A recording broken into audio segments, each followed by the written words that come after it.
Start करते हैं class 12। तो क्लास 12 में जो फर्स्ट यूनिट आएगा वो रहेगा रिप्रोडक्शन। और रिप्रोडक्शन के अंदर जो फर्स्ट यूनिट है उसके अंदर आएगा हमको रिप्रोडक्शन ऑर्गेनिज्म, और दूसरा जो टॉपिक रहेगा बॉटनी से वो रहेगा सेक्सुअल रिप्रोडक्शन फ्लावरिंग प्लांट्स। तो ये दो टॉपिक हो गए बॉटनी से। और जू से जो टॉपिक आएगा वो रहेगा ह्यूमन रिप्रोडक्शन और रिप्रोडक्टिव हेल्थ। तो हम स्टार्ट कर रहे हैं रिप्रोडक्शन इन ऑर्गेनिज्म, ये टॉपिक रिप्रोडक्शन इन ऑर्गेनिज्म।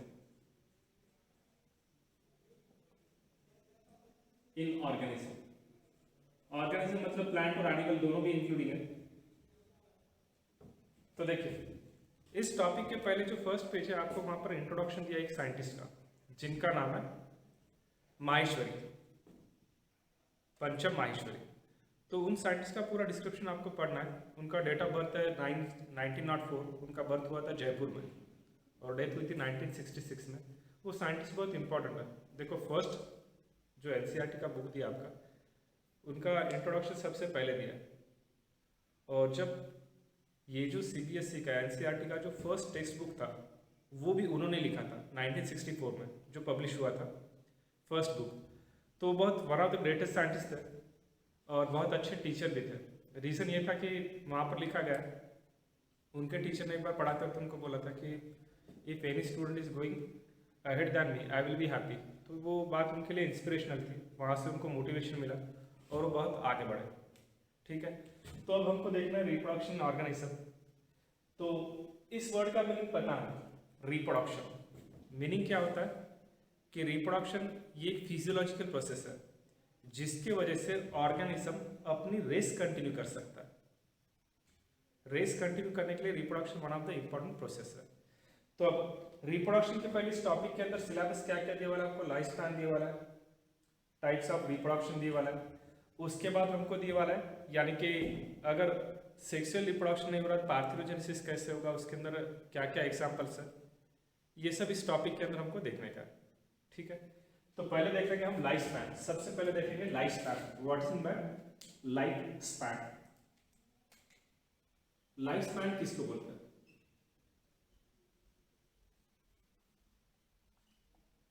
पूरा कॉन्सेंट्रेशन इधर रखिए, मैं जो लिख रहा हूँ देखिए वो पूरा देखिएगा और उसके बाद जब रब करूंगा तो आपको याद हो जाना चाहिए। ठीक है, लाइफ स्पैन किसको बोलते हैं कि जो ऑर्गेनिज्म का बर्थ हुआ, कोई भी ऑर्गेनिज्म का बर्थ से लेकर डेथ तक जो टाइम पीरियड होता है उसको बोलेंगे लाइफ स्पैन।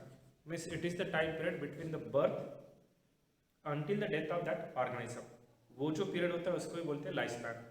अभी लाइफ स्पैन सबके लिए अलग होता है, सबके लिए मतलब डिफरेंट ऑर्गेनिज्म या डिफरेंट स्पीसीज का लाइफ स्पैन डिफरेंट रहेगा।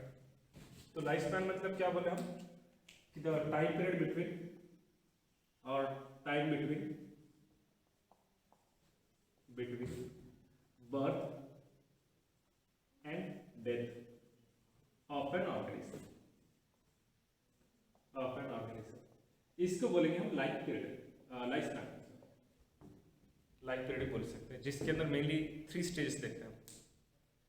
कौन सी 3 स्टेज देखेंगे? एक रहता है प्री रिप्रोडक्टिव, एक रहेगा रिप्रोडक्टिव और एक स्टेज रहेगी रिप्रोडक्टिव यानी कि पोस्ट रिप्रोडक्टिव। ये 3 main stages, pre reproductive, reproductive और पोस्ट रिप्रोडक्टिव, ये 3 स्टेजेस। तो देखो लाइफ स्पैन के अंदर ये डिफरेंट स्टेजेस है, इसके अंदर कौन कौन से स्टेजेस इंक्लूड होंगे वो याद रखना हो। इसके अंदर कौन कौन से स्टेजेस आएंगे? एक रहेगा प्री रिप्रोडक्टिव, रिप्रोडक्शन के पहले कोई भी इंडिविजुअल का जब बर्थ होता है तो अनटिल उसके जो रिप्रोडक्टिव ऑर्गन है वो मैच्योर होने के पहले का जो टाइम पीरियड होता है उसको बोलेंगे प्री रिप्रोडक्टिव। और सेकेंड इज रिप्रोडक्टिव। रिप्रोडक्टिव मतलब हमको पता है प्यूबर्टी पीरियड, जो पीरियड कौन सा होगा, एक एवरेज अगर माना जाए 50 to 45, जो प्यूबर्टी ऑनसेट होता है 12 to 14 ईयर्स और लास्ट होता है अप टू 45 to 50 ईयर्स, तो वो पीरियड क्या रहेगा? रिप्रोडक्टिव। और इसके पहले का जो टाइम पीरियड है मतलब 1 to 15 जो बोलेंगे हम, 1 to 15 या 1 to 12 बोल सकते हैं। ठीक है, वो पीरियड क्या रहेगा? Pre reproductive. और इसके आगे का जो लाइफ स्पैन रहेगा उसको क्या बोलेंगे? Post reproductive. ये तीनों स्टेजेस ये 3 स्टेज रहेगा। इसके अंदर क्या है, एज है 45 ऑनवर्ड्स, 45 to 50 बोल सकते हैं, क्योंकि मेल के अंदर as long as male survive sperm production is unending process, but उस स्पर्म में मोबिलिटी होगी तभी चाइल्ड होगा, नहीं तो नहीं होगा।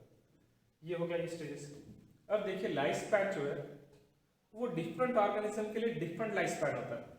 मतलब प्लांट का लाइफ स्पैन देखेंगे और एनिमल का लाइफ स्पैन देखेंगे तो दोनों में भी डिफरेंस है। क्यों डिफरेंस है? क्योंकि क्लास में पढ़ाते वक्त मैंने आपको बोला है कि जो प्लांट होता है as long as they survive their growth will takes place, growth is open ended and growth is indeterminate in plants. But animal में ऐसा नहीं होता, एनिमल की ग्रोथ एक पर्टिकुलर एज के बाद ग्रोथ नहीं होगी। तो देखिए, तो अगर ये लाइफ स्पैन देखा जाए, और ये भी जरूरी नहीं कि कुछ ऑर्गेनिज्म का साइज के ऊपर उसका एज डिपेंड है। जैसे अगर मैं आपको कंपेयर करने को बोलूँ, पैरेट है और एलिफेंट है, इन दोनों में साइज किसकी बड़ी है? एलिफेंट की। पैरेट की साइज छोटी है। अगर आप मैंने आपको पूछा कि इसमें से एज किसका ज़्यादा रहेगा, तो वहाँ पर फिर आंसर क्या आना चाहिए? अपन साइज देखकर नहीं बोल सकते, क्योंकि साइज एलिफेंट की बड़ी है, पर लाइफ स्पैन उनका जो एज रहता है वो रहता है नियर अबाउट 70 ईयर्स। उससे ज़्यादा वो जनरली उनका लाइफ स्पैन नहीं होता है, लाइफ एक्सपेक्टेंसी बोलेंगे इसको। और जो पैरेट है उसका लाइफ स्पैन होता है 140 ईयर्स, मतलब ऑलमोस्ट डबल। साइज है छोटी, एज है ज़्यादा, तो मतलब साइज के ऊपर एज डिपेंड नहीं रहता है। टॉर्टॉइस देखो, दिखने को हमको छोटा दिखता है, कुछ टॉर्टॉइस बड़े भी रहते हैं। लाइफ स्पैन उनका कितना है? 300 ईयर्स। तो ये टर्म भी आपको पता होना चाहिए, लाइफ एक्सपेक्टेंसी।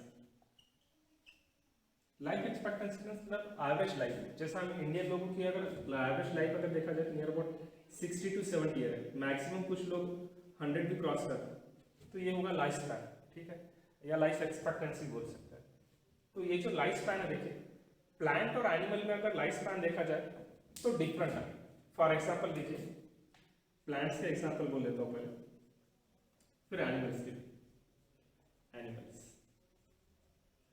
ठीक है, इनके अंदर कुछ एग्जाम्पल बोलूंगा और उनका एज बोलूंगा, उससे आपको ये सब याद करना है, क्योंकि जो डेटा बोला वो पूरा टेक्स्ट बुक का डेटा है, तो आपको ये पूरा डेटा याद रखना है, ठीक है। प्लांट्स और एनिमल्स। प्लांट्स के अगर आप अंदर अगर देखें तो ये जो राइस का प्लांट है, राइस, इसका लाइफ स्पैन होता है 3 to 4 months, 3 to 4 months। This is the life span of rice plant. Rice हमको पता है पैडी क्रॉप है, उसके अंदर क्वेश्चन भी कहाँ से आ सकते हैं, मतलब आना बिना अजोला एसोसिएशन, वो आपको याद रखना है, अजोला एक्वाटिक फार्म। उसके बाद अगर रोज का लाइफ स्पैन देखें कितना है, रोज गुलाब का प्लांट, इसका लाइफ स्पैन होता है near about 5 to 7 years, rose plant अगर उसका देखा जाए। फिर उसके बाद अगर हम बड़े प्लांट अगर देखें, जैसे बनियान प्लांट देखें हम, सॉरी बनियान का बहुत ज़्यादा है, बनियान मतलब हमको पता है कौन सा ट्री, बड़ा सा झाड़, उसका लाइफ स्पैन बहुत ज़्यादा होता है, near about 200 to 300। But banyan tree को क्या बोलने वाला है, the banyan tree is almost immortal. इसका मतलब होता है as long as banyan tree survive होगा उसकी डेथ नहीं होती है, ठीक है। उसके बाद देखो बनाना का जो प्लांट है उसका लाइफ स्पैन कितना रहता है, बनाना, इसका लाइफ स्पैन होता है 25 ईयर्स। बनाना में क्या होता है वो पता है, देखो पार्थेनोजेनेसिस, और उसके अंदर होगा क्या ये भी पक्का याद रखने का। उसके बाद मैंगो, पीपल, और सबसे बड़ा प्लांट कौन सा है, हो चुका है किंगडम प्लांट में अपना हो चुका है, सबसे बड़ा जो प्लांट है उसका नाम है सिक्वोया सेमीपर्वस, तो उसका भी नाम आपको याद रखना है, ठीक है। उसके बाद mango, people, people people people, ये हिंदी में लिखा है इसका नाम पीपल, बने। और उसके बाद सिक्वोया सेमीपर्वस, ये पता है हमको सबसे बड़ा प्लांट, इसका लाइफ स्पैन रह सकता है 200 ईयर्स, इसका रहेगा 200 to 300 ईयर्स, इसका सबसे ज्यादा होता है लाइफ स्पैन, और ये सबसे बड़ा प्लांट है, तो इसका लाइफ स्पैन रह सकता है near about 3000 to 4000 years, 4000 years, ठीक है। लाइफ स्पैन सबका याद रखने का। देखो मैंने लिखा है क्या क्या बोलने का। राइस का लाइफ स्पैन कितना है 3 to 4 months। रोज का लाइफ स्पैन कितना है 5 to 7 years। बनाना का लाइफ स्पैन कितना है 25 years। पीपल का प्लांट जो रहता है उसका लाइफ स्पैन कितना है 200 to 300 years। मैंगो के प्लांट का लाइफ स्पैन है 200 years। सिक्वोया सेमीपर्वस का लाइफ स्पैन कितना रहेगा 3000 to 4000 years। ये याद रखना इधर एग्जाम्पल, ठीक है। एनिमल्स में अगर देखा जाए तो किसका लाइफ स्पैन सबसे ज़्यादा वो पता, देखिए टॉर्टॉइस का सबसे ज़्यादा लाइफ स्पैन रहेगा। पर कुछ ऑर्गेनिज्म है जिनका लाइफ स्पैन कम रहता है।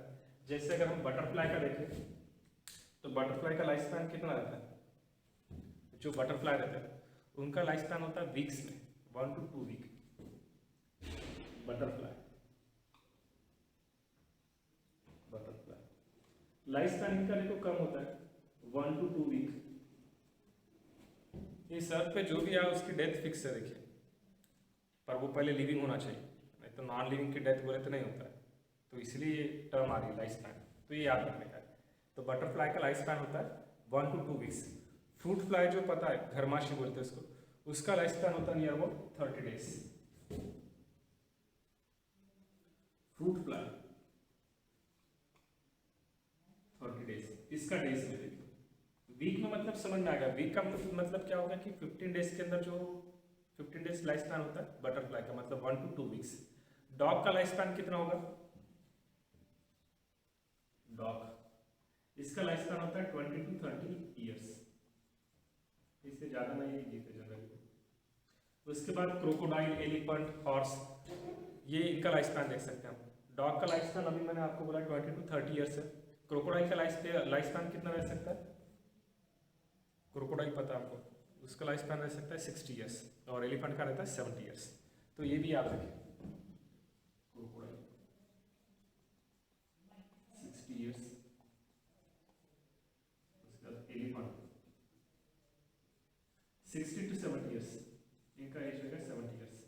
सबसे ज्यादा किसका बोला था मैं आपको, टॉर्टॉइस, इसका लाइफ स्पैन कितना रह सकता है 300 years। तो मतलब देखो लाइफ स्पैन में आपको ये सब याद रखने का है कि कौन से ऑर्गेनिज्म का लाइफ स्पैन कितना होता है।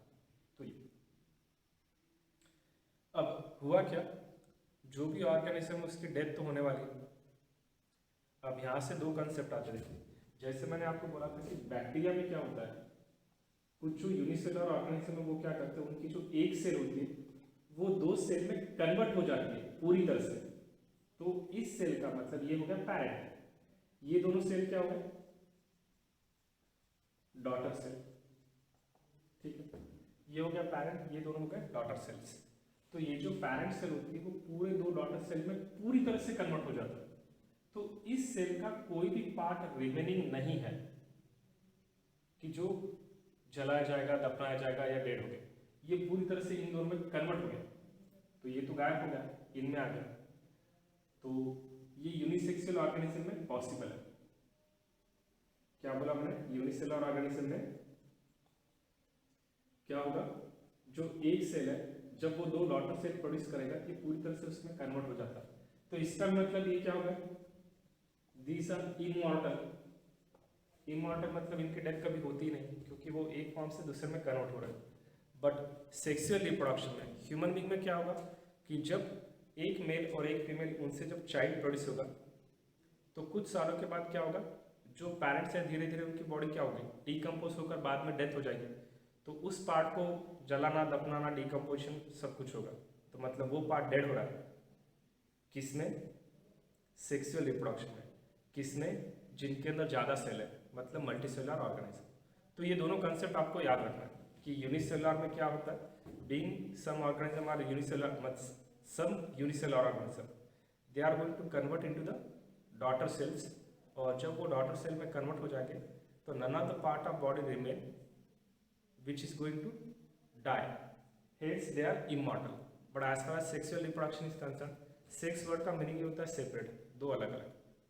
तो उनके अंदर क्या होगा, immortal नहीं रहेंगे, वो mortal रहेंगे, डेथ हो जाएगी उनकी। तो पहले इतना याद रखना है, ठीक है।